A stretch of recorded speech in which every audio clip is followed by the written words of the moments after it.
Hello, 4th and 5th graders. All of you should have received this bonus art kit from the Children's Museum. I am just going to show you what's inside. You can look at it on your own or follow along with this video. So when you open up the bag, just be careful. Some of the staples are pretty sharp. And you may pull out this information. So this kit is to make a wild insect hotel. So insects need safe places to build a home, to lay their eggs, to stay dry, and we as humans can help them with that. So the first thing you need is a container. You may use a box, cup, boot. You could even use like an old birdhouse. You could get fancy with it. I know that at garden stores you can buy things to put them in. Or the Children's Museum included this container. So you can assemble that. This is my first time doing it, so let's see how easy it is. So you're going to curve it like this, bend the two flaps, two short flaps, and then bring the long flap over. Oh, hey, pretty easy.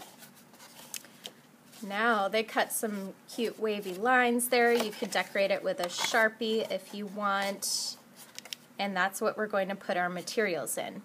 Next, you may look in your supplies that were provided, and you can also look around your yard or a park by your home.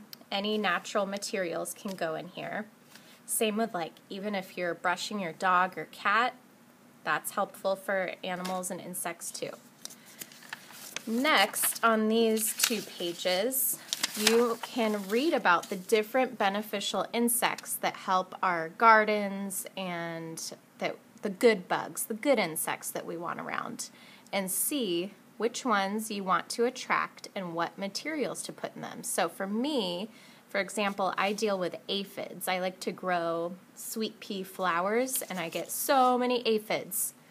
Ladybugs or lady beetles are awesome for that. They eat the aphids, and lacewings. So I'll look here and say, okay, how do I keep them around? Grow certain plants, which I will do. They also like rolled up paper or cardboard, so I definitely wanted to include paper and cardboard. For ladybugs, certain flowers, and they like dead wood, sticks, pine cones, bark pieces, and straw make hiding places for them. They like to hide. So I will be focusing on that. You can read through and see which insects you want, why they're important. On the back, here's a guide of what is inside the brown paper bag. So all of you got this brown paper bag with materials. So I'm going to open up my kit.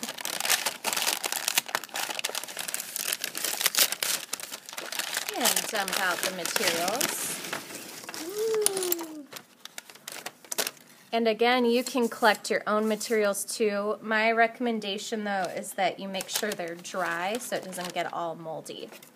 Now your mission is to pack up this house so that it's filled enough that when you place it on the side, the materials don't fall out. It needs to be kind of jammed in there together.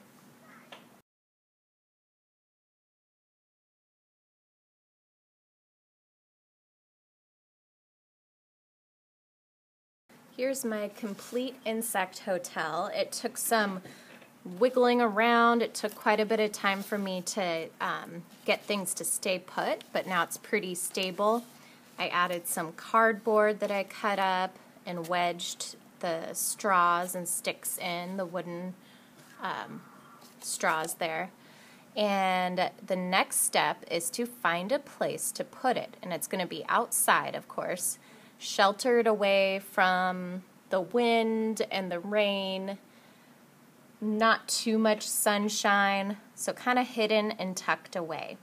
And then you can watch and see as spring comes, as insects wiggle in and make a home in here and possibly lay eggs. I hope you had fun. For a bonus art ticket, send a picture, post a picture or video on Schoology. It would be extra awesome if you showed where you put your insect hotel.